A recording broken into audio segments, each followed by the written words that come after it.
मंगलम भगवान विष्णु मंगलम गरुड़ध्वज मंगलम पुंडरीकाक्ष मंगलायस्तनोहरि।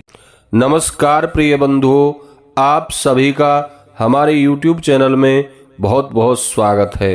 आज के इस वीडियो में आप श्रवण करेंगे बृहस्पतिवार व्रत की कथा।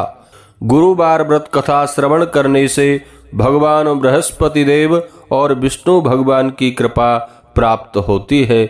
देवगुरु बृहस्पति को बुद्धि और शिक्षा का कारक माना जाता है।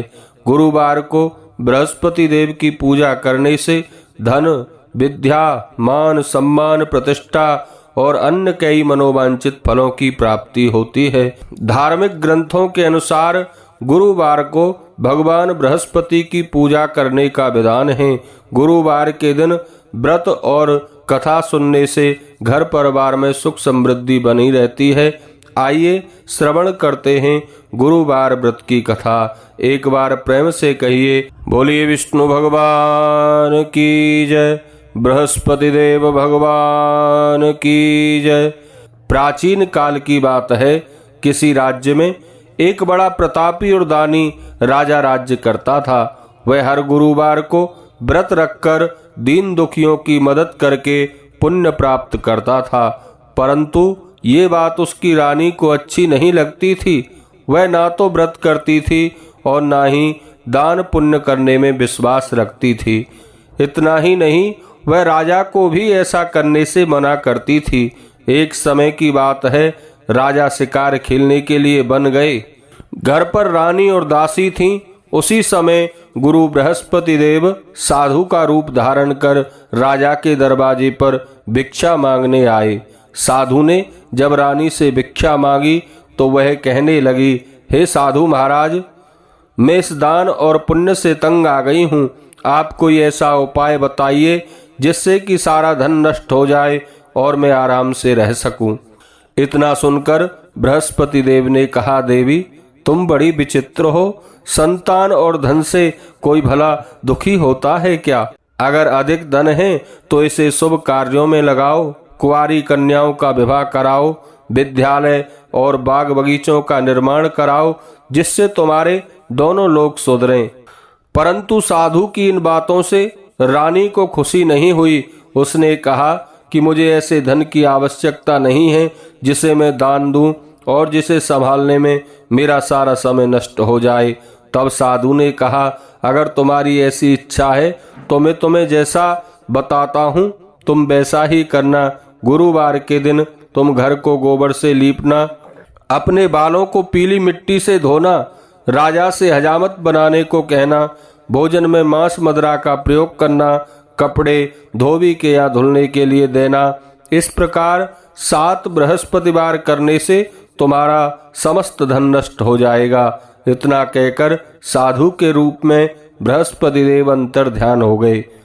साधु के अनुसार कही बातों को पूरा करते हुए रानी को केवल 3 बृहस्पतिवार ही बीते थे कि उसकी समस्त धन संपत्ति नष्ट हो गई और भोजन के लिए राजा का परिवार तरसने लगा।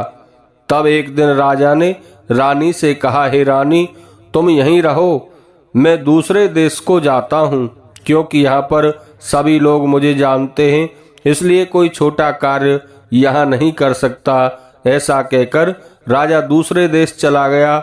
वहाँ वह जंगल से लकड़ी काट कर लाता और शहर में बेचता। इस तरह वह अपना जीवन व्यतीत करने लगा। इधर राजा के परदेश जाते ही रानी और दासी दुखी रहने लगी। एक बार जब रानी और दासी को 7 दिन तक बिना भोजन के रहना पड़ा तो रानी ने अपनी दासी से कहा, हे दासी, पास ही के नगर में मेरी बहन रहती है, वह बड़ी धनवान है, तू उसके पास जा और कुछ ले आ ताकि थोड़ी गुजर बसर हो सके। दासी रानी के बहन के पास गई। उस दिन गुरुवार का दिन था और रानी की बहन उस समय बृहस्पतिवार व्रत की कथा सुन रही थी। दासी ने रानी की बहन को अपनी रानी का संदेश दिया, लेकिन रानी की बड़ी बहन ने कोई उत्तर नहीं दिया। जब दासी को रानी की बहन से कोई उत्तर नहीं मिला तो वह बहुत दुखी हुई और उसे क्रोध भी बहुत आया। दासी ने वापस आकर रानी को सारी बात कह दी। ये सुनकर रानी ने अपने भाग्य को कोसा। उधर रानी की बहन ने सोचा कि मेरी बहन की दासी आई थी, परंतु मैं उससे नहीं बोली, इससे वह बड़ी दुखी हुई होगी। कथा सुनकर और पूजा समाप्त करके वह अपनी बहन के घर आई और कहने लगी, हे बहन, मैं बृहस्पतिवार का व्रत कर रही थी, तुम्हारी दासी मेरे घर आई थी, परंतु जब तक कथा होती है तब तक ना तो उठते हैं और ना ही बोलते हैं, इसलिए मैं नहीं बोल सकी। बताओ दासी क्यों आई थी? रानी बोली, बहन तुमसे क्या छुपाऊं, हमारे घर में खाने तक को अनाज नहीं है। ऐसा कहते कहते रानी की आंखें भर आईं।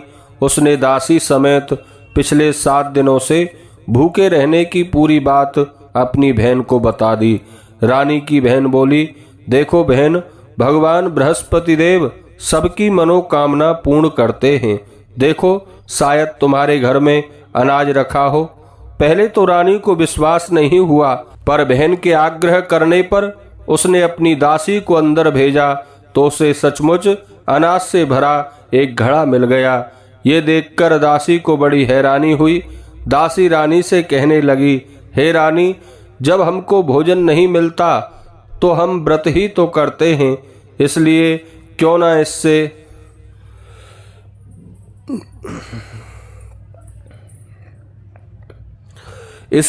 ना इनसे व्रत और कथा की विधि पूछ ली जाए ताकि हम भी व्रत कर सकें।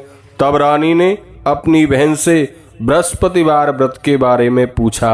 उसकी बहन ने बताया, बृहस्पतिवार के व्रत में चने की दाल और मुनक्का केले की जड़ में अर्पित करते हैं और दीपक जलाकर व्रत कथा सुनते हैं। व्रत में पीला भोजन करते हैं, इससे बृहस्पति देव और भगवान विष्णु प्रसन्न होते हैं। व्रत और पूजा की विधि बताकर रानी की बहन अपने घर को लौट गई।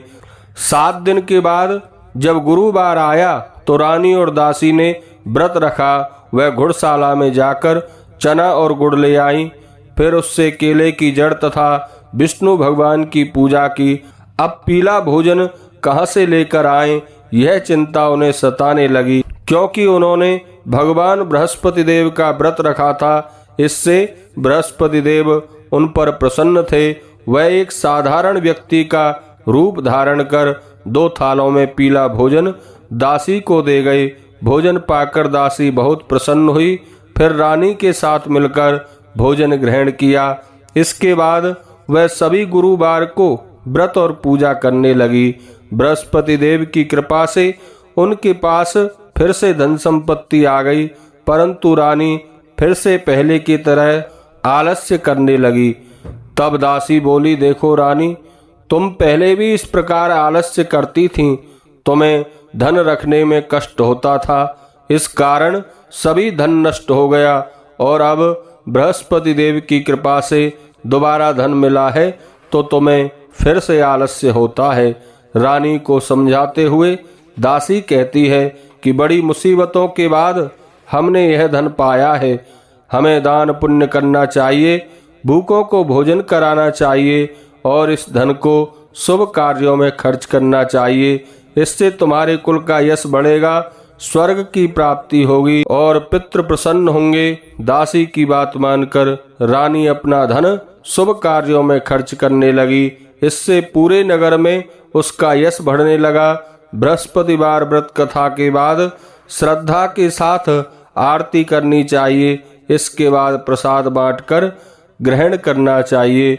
बोलिए बृहस्पति देव भगवान की जय।